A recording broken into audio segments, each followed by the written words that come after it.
Greetings, Summoners. Cosmic here, and welcome back to another Battle Spirit Saga video. And today we're going to talk about the 5th starter deck entering the game with green, a color that loves to summon stuff on your opponent's turn, ramp some cores, or even just play some tricky battle magics that want to exhaust spells and really control the flow of battle. So if that sounds like a very interesting strategy to you, then I have very good news, because now we get to talk about the starter deck and its complete spoilers that were given out. So let's get right into it with Rooster, Zodiac, Emperor, Gale, Phoenix. This is your key spirit of the starter deck. It goes right on the front. And again, a lot of this is just going to be first impressions. This is preset to reveal, but I thought there was a good amount to talk about, so I wanted to kind of do first impressions. So 6,000 at level 1, which is good because it's an 8 cost, and it better not just die to a burning force or something on the leg. Obviously, still do it. Got a little bit of work to get out of the volcanic break range, but during either attack step, when this spirit or one of your spirits with Swift destroys one of your opponent's spirits via comparing BP, select one of your opponent's spirits and exhaust it. So yes, the Gale Phoenix does get up to 8k and 11k pretty easily, because again, in green, you're going to have ramp. But you'll notice as we talk about some of these other spirits that have Swift, they're not going to be as strong, right? The whole idea behind Swift is that you are able to surprise your opponent with these spirits and try to get in that last little bit of chip damage. So I'm not too sold on the first effect for this card. Obviously, it is going to count for itself, which is really, really good. And then you can exhaust it from one of your smaller guys. Like, it does what it wants to be doing, but I don't think that secondary effect, right, of it is going to come into play all that often. And then at level 2 and level 3, which is where you really want this to shine, select one of your opponent's spirits and exhaust it, which is extremely, extremely strong effect that we're going to be seeing a lot of in green, because now it changes the game to where you can't just have these, tall strategies and really rely on it unless they have like armor green, which, spoiler, I'm sure we're going to get some armor green cards, but green players will be able to completely control the flow of battle. Like, hey, that's a nice Maduke you have there. Sorry, you're never going to get to block with it. Or here's a problematic white spirit that you have, and my first attacker is just going to get out of the way. You might have suppression or, some other trick, but generally speaking, it's going to give you the option to really determine which way you want to, control the flow of battle, what is going to be the attack order, and really line up your Swift spirits very, very well. So we've said a lot about Swift, but what is it, right? So let's get into the staple himself, Leaf Wolf. You might know him from the lore trailer video, and also just the OG Swift, as called High Speed, right? From the original one that happens during Flash. So during Flash timing, Swift, and that's where a lot of the confusion comes in, where it's like, oh, it's Flash, I can just do this whenever. No, Swift is a keyword specifically that cards need to have so you can summon them during the Flash window, which is a green mechanic. So you may summon this card from your hand by using cores from your reserve to pay its cost and place cores onto it. So just to be absolutely clear, the cores for the cost and maintaining costs must come from your reserve. So this card itself, obviously in green, you're always going to have that reduction. So you're going to pay 1 for it out of your reserve, then pay 1 to put a core on it, and then it is just a 2k. And it's very, very, very expensive to get that 3,000, which doesn't even dodge Burning Force, and then 4k at 5 even, which is really rough. But again, something to think about, right, is your opponent is going to want to play their battle tricks early on, so that by the time that you Swift in these additional spirits, you are going to have that freedom to that a 2k should be good enough, and it should do what you want it to do.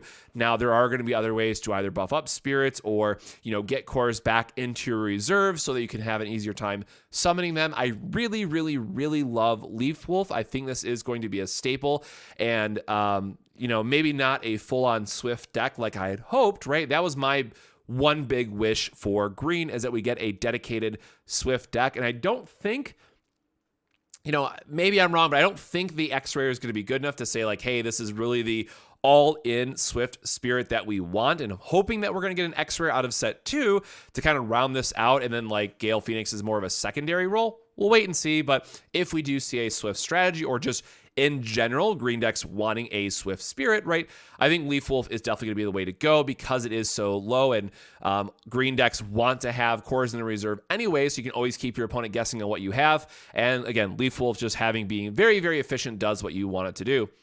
On the other side of this, what I'm not excited for is the Viscount Minoba, which the artwork is gorgeous. I want to say it really quick. The other reason I was really excited for green, even if it's like my fourth color probably in order, no, probably third, is that I love all the detail of like all the nature and all the animals that are with it. So, spoiler, later today, I'll be playing Druid in Diablo 4. Like, I really just love the nature theme of it all. And they just put so much life into the surrounding, and it's all these animals that are coming to life, and the way that they're usually decorated or have the jewels on them, it just looks good. Like, it's very aesthetically pleasing for how they bring in like the more life side of the card. So the Viscount, I really do love this, and I hope we see more of this in set 2 with more updated, more recent artworks. But getting to the spirit itself, again, does have Swift. That's going to be a very important thing that at a high level, we're going to want some concentration of Swift. I think Leaf Wolf is very, very good, and I think Viscount is probably not seeing play at all, right? Like, there's some middle ground that we're likely going to see in set 2 between those two, but it's a 2K for 1 and 4K for 3. So, like, the 4K for 3 is, like, a little bit better here because that's kind of, like, standard going rate plus green ramps for, like, getting out of Burning Force range. So then it's, like, Swift plus it's a stickier threat. So maybe that's fine, right? Like, this one has a little bit better value of I'm not swifting for game. I'm swifting for a chip damage on a spirit that then can stick around a little bit better, right? And of course, we're gonna get new magics and stuff, so it's a little bit difficult to say where it lands, depending on how the removal comes and all that stuff. But I'm really excited for, again, just the new artwork and how gorgeous this card is. But I think Leaf Wolf is overall going to be kind of a staple and the focus point going forward. Of course, what's a set without some beautiful vanillas? And again, like, I love the artwork. I really love, like, this Leaf Beak Toucan, like, just look at all the nature he has. Obviously, the leaves from different trees on him. His wings itself are, that flat style leaf. It's just very nice. Like, I love how they see the forest come alive, I guess is the best way to say it, in green. So we have a couple of vanillas. Obviously, right now, there's a lot of discussion around putting vanillas in your deck and just having good BP breakpoints. For Toucan, it's a 6 for 3, which, and again, in a color for ramp is essentially, but not essentially, right, loosely speaking, a 2 for 5. Yes, you're getting more power. Yes, it does take another core, but you probably have ramping stuff, so you probably have that core anyways, right? It's a little bit of a give and take there. But on the other side of that, we have the Forest Quillbeast, which is a 5 for 1. Woo! That boy is thick. And also love the lore on both these. But again, we have to really see the rest of the set and what type of gaps the decks need to be filled before we really have a better idea. I will say, looking back on kind of the set 1 opinions and where we thought vanillas were going to be, I think they, as the meta developed, we saw a lot higher of an importance on them. So I am not going to be so quick to write these guys off yet long term, but for right now, I think we got to just skip over them and we'll have their context revealed to us later. The one I am very excited about, Viridian Dragon Rider Grun. This is one of those cards that just seems really good, and I hope it stays really good, right? We are just looking at the very first cards to reveal, so it might be a little bit of that, value shock, but in the starter decks in general, there's like 3 to 4 cards that you really want, and then like there's maybe some sideboard stuff that you want, and then like the rest is whatever. I definitely think this is one that people are going to be excited about. So when destroyed by opponent, put 2 cores from the void into your reserve. So this is a ramp, and it doesn't have a level attached to it, which is really, really important. So if they core strip it, you are still getting that effect, right? Because it doesn't say like level 1 and have a tag to it, you are always going to get those 2 core ramp, which again, is exactly what green wants to be doing. This is a big guy that you want to put down and get even more cores to ramp into. Because, right, we got an 8-cost bird to play. That's not the easiest thing in the world to do and play it early. Plus, we want to have extra cores in our reserve for our spirits with Swift. So this really plays into that strategy really, really well. But what I really like is when this battle ends, you may place 2 cores from this spirit into your reserve to select one of your other spirits. It gains 3,000 BP during this turn. Okay, so this is spicy. All right, like, let's fully break this down. So does have to be level 2 or level 3, which, yes, is quite a number of cores, but it goes up to 5k, and this green will play this earlier, so 5k is really good. It goes up to 7 if you need it, which is also very, very strong, and we're going to see later there's other ways to buff this guy. And then you're getting to put 2 cores from your spirit into the reserve. So it also, even going from level 2 down to level 1, it still dodges Burning Force. 4k is very respectable if we get other battle tricks that might recover it or what have you. we're getting those cores to our reserve, so we can then open up a swift play. Like, it's exactly goes into Leaf Wolf. And then on top of that, you're going to have another spirit on board who's getting boosted by 3,000, which is massive, massive BP bonus that can help you chip through some damage. And there's some other spirits that definitely want that boost. That'll be both in the starter deck and obviously other cards we'll talk about in set 2. So this card is absolutely gas, does everything green will most likely want in at least one of the archetypes in green. So the other thing to keep in mind is we have to wait and see what exactly we get for key spirits in set 2. At least for Swift, this does a very nice job of, again, getting those cores into our reserve for some kind of value. It has the ramp that we want. It can help boost one of our Swift spirits that we maybe played last turn up 3,000. So now it's a very fine attacker if it's stuck on the board. It just does so much. This card is, I'm not going to say it's absolutely broken, 10 out of 10, thing like that, but it's just a very good, honest card that green is going to want, and I think this is absolutely a reason to pick it up. And then also, like, we're going to see some variation of, like, white-green, right? Like, let's just be honest. This card is likely going to be very, very good for that as well, because it still allows you to play both into that Swift strategy and then also just buff things out where you need to if you're trying to be more aggressive. So I'm very curious to see where white-green in particular lands, but I think this would be something very, very good for it. That, again, I can't wait. Card's very solid, and we'll see where it goes from there. Up next, we have the Emerald Great Bird Aldeed. 5 cost, 3 reduction. When summoned, select one of your opponent's spirits and exhaust it. Love that. High reduction, 4K, dodges Burning Force, taps something down. And then also at level 2, when the spirit attacks, place a core from your void into your reserve. So again, another card that's going to ramp us and allow us to get a little bit more core value back for our Swift spirits. Is just absolutely great. Now, you'll start to notice a theme here, right? There is going to be a lot of when summoned in green. Much like yellow, you really can't get around it completely because you have a lot of effects that have, spoiler, really good value attached to them, and especially like the Great Bird here, it can be very, very important if they have like a Maduke or if they have an Enterprise, just something that can tap it down plus be a body that can attack. And if you have the cores, can also ramp. Like, it does a lot of what you want it to be doing. But this is, again, where we see where we have to wait and find out what other type of exhausting magics that we get in set 2, because I feel like this one really teeters that line of, yes, it has a strong effect. Yes, it does have that ramp built in it as well. But how many when summons do we really want to play? What other ramping spirits do we get, right? Like, this card is definitely feels like 2 cards in one, and is that worth the cost of playing when summoned? Are we excited that it's a 4K for 1 and that's just good enough, right? I think there's a lot of questions to be asked and answered within this set 2 reveal, that if this card is going to go the distance or not. I think it definitely has a very good chance because of how strong both effects are ultimately going to be and what green wants to be doing. But again, I think we are getting to that point of, like, how many when summons do we really, really, really want to play? But it does combo very well with one of the cards that we're going to talk about later that I'm really excited about. So moving in that, we have our 6-drop Explosive Charger Brand Boar. During your attack step, when one of your spirits is summoned, the spirits gets 2,000 BP during this turn. So I love this because obviously it is a card that you can just kind of like leave on the back end. You can power it up with Swift, which you can either, attack with it last, so it's getting the biggest BP, or you can attack with it as a buff and then and then get your Swift spirit on the board and then suddenly buff at 2K. Like, this guy is a monster of a battle trick, something you have to just watch out for. And then while this spirit attacks or blocks, refresh this spirit when it destroys one of your opponent's spirits via comparing BP.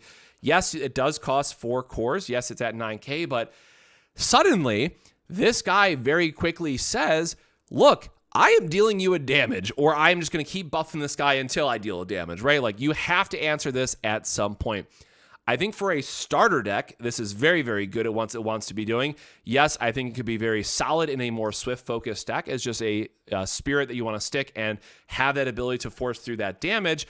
But at a 6 cost with only 2 reduction, yes, we are in ramp, and yes, we do have some amount of Swift characters. I think this is one of the cards that you're probably less excited about because we'll get better stuff in set 2.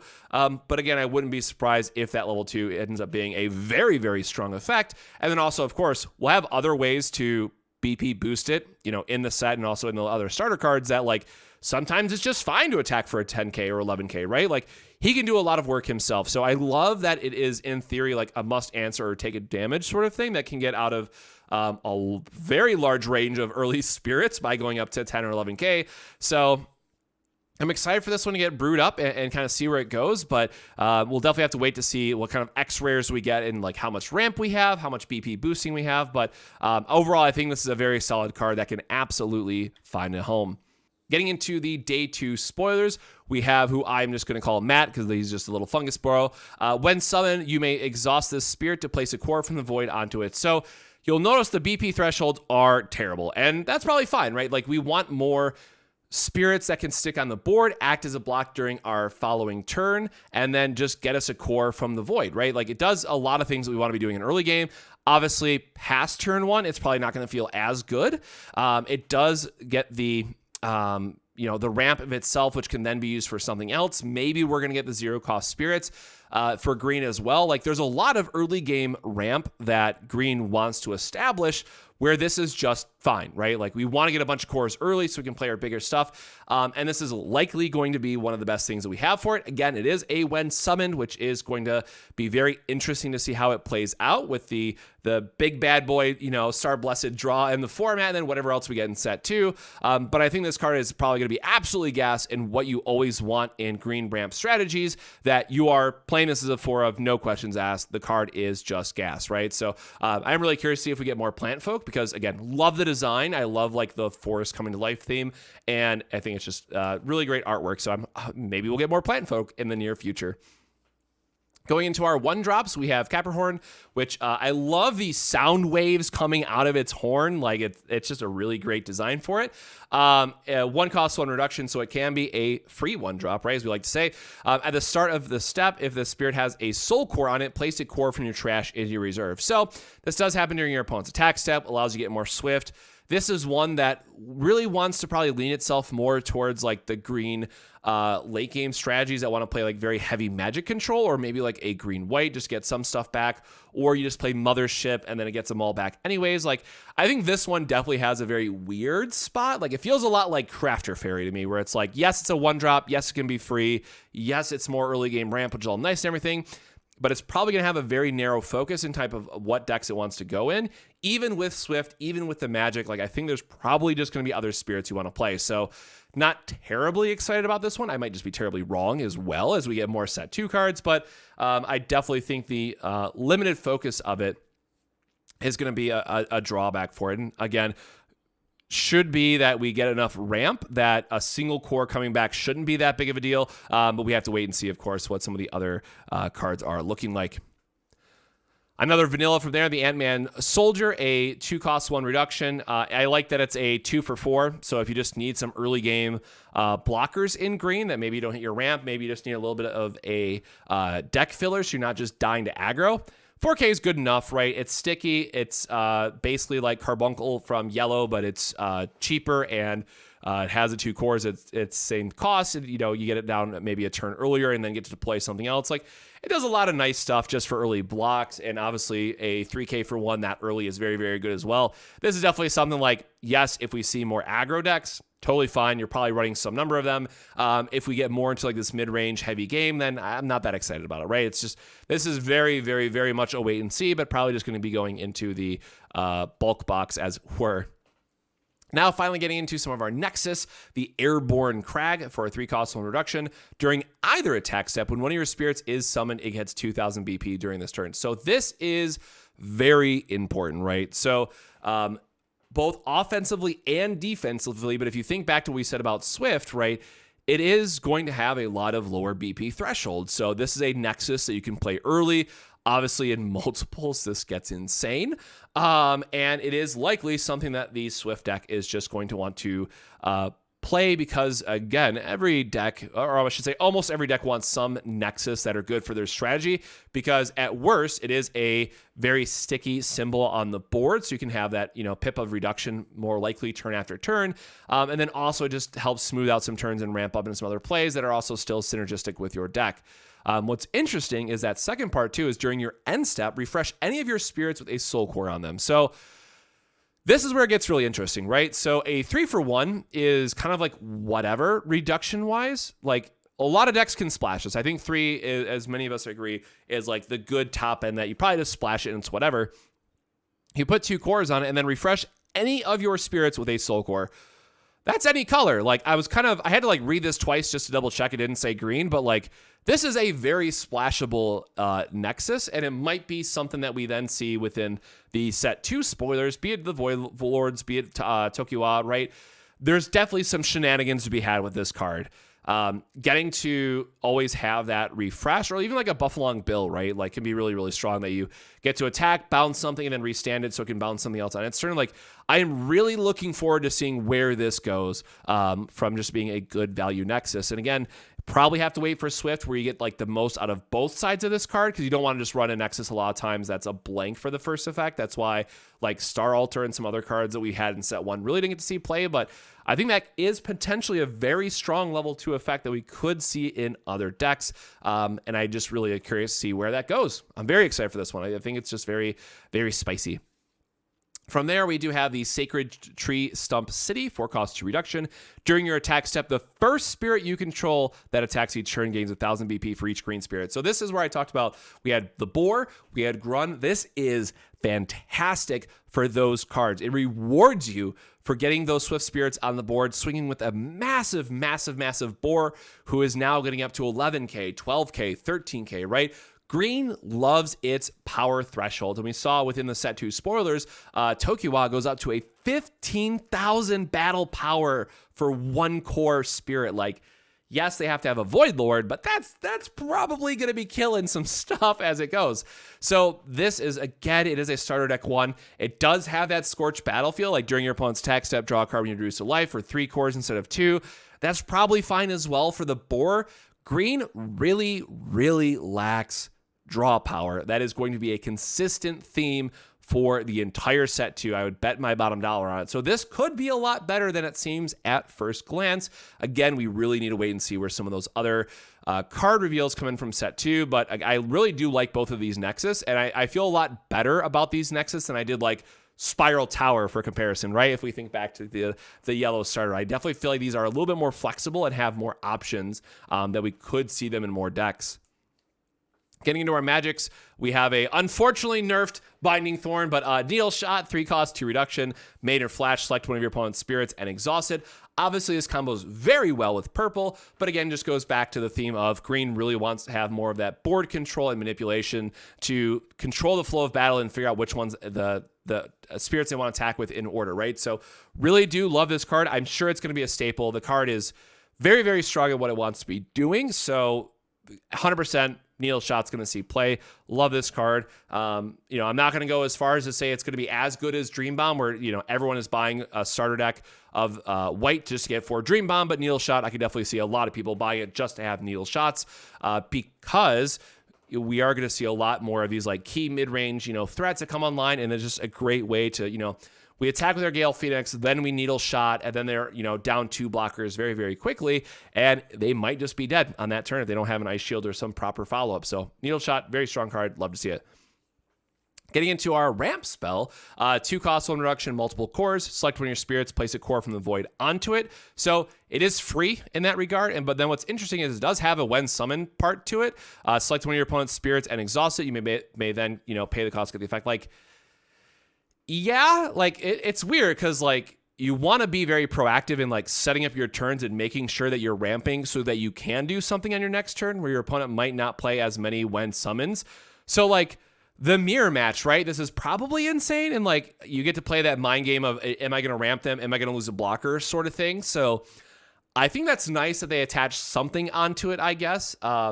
So, that you have the option to use it, but I see a lot of times in the future that this is just going to be, unless we get a better ramp spell, people are just gonna be like, hey, I'm going to ramp it. And that's perfectly fine. Like you don't care about that first half of the text. You say, oh, this ramps me. Cool. Let's get the ramp in. Right. So I think it's fine for that. Maybe we'll see enough when summons that becomes a more relevant thing, or maybe it's like the mid to late game and that they have to play like a Curse Dragon or something, right? And then you can tap it down, and then it just becomes like another Needle Shot in that case, where it's like you want to just tap down a blocker, right? that's probably fine. Like, I do like the versatility side of that regard of it, but again, we have to wait and see that there's most likely going to be other ramp stuff that we care about that this might not make the cut in the end. And then definitely going to be one of the most debated cards of this entire starter deck is Savage Power. I will add my caveat that yes, it very much depends on what other spirits we get in set 2, but this might just be the single strongest card in the starter deck. So what does it do? The burst is when an opponent destroys your spirit, you may summon a green card from your hand. Not Swift, not any other condition, literally just a green card. Yes, you do have to pay the cores from your reserve to pay its cost and place the cores onto it, but remember, your spirit is going to die that has 4, 5, or 6 cores on it. Those all go to the reserve, and then you get to trigger this burst. So you are going to have the cores to summon stuff. Like, you're playing a green deck, you're always going to get something back. And then on top of that, you also get to boost something. Like we talked about Aldeed, right? Like, you are now setting up a position where you attack, they block, they maybe trade evenly, right? You flip Savage Power, you put into play Aldeed, you get to exhaust one of their guys, put the more cores onto it, and now suddenly you have another attacker who removed a blocker and is maybe going to ramp you 1, 2, depending on how many cores you have on. Like, that is really, really strong in itself, and we're like, that's the low end, right? Like, let's be very clear. That is the low end of possibilities for when summons that we will most likely get in set 2.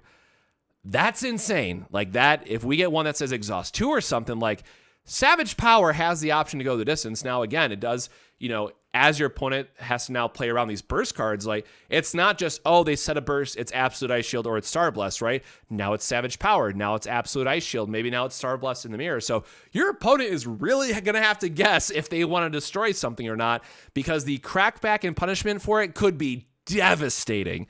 I love this card. This is definitely a card. If it's not good in set 2, it's probably going to be broken in like set 4 or something when we get more green stuff. So I am already going to complain that this card does not come foil, because it should, because it will see play. I love this card. I think it is going to be absolutely nuts. Summoning, like, people are going to find out how good Swift is and how much better Swift is when it has a relevant ability attached to it. So I am very, very excited for this card. And then just going back to the key spirit, that rounds out the starter deck spoilers. Yes, a longer bit of a video because I want to just talk about each and every one. And then again, going forward, for the set 2 reveals, I'm obviously going to wait until all of the spoilers are done for a color, and then I'll do like a color review as well. And like, it'll probably go, we'll start with red, then purple, green, white, yellow, I believe is the order, if I remember off the top of my head. So kind of have to wait and see where things land, but that is my thoughts overall on Starter Deck 05, the Verdant Wings, and in my strongest of opinion, it is going to end up being a must-buy because there is very spicy stuff in here. And of course, if you want to play green, you have to buy 2 anyways, but I have a feeling that people who are playing like green-white or green-purple are also going to want this starter deck. So with that, my friends, a lot more to look forward to coming up in the next week with all these spoilers rolling in. Yes, set 2 spoilers do start tomorrow, so make sure you're following me at Cosmic Plays on Twitter, where I'll give, my quick thoughts of the day on the spoilers, and then we'll, continue to do the all-in-ones as they come out. But until then, my friends, stay safe, take care of yourself, stay hydrated, and I'll see you in the next Battle Spirit Saga video. Cheers.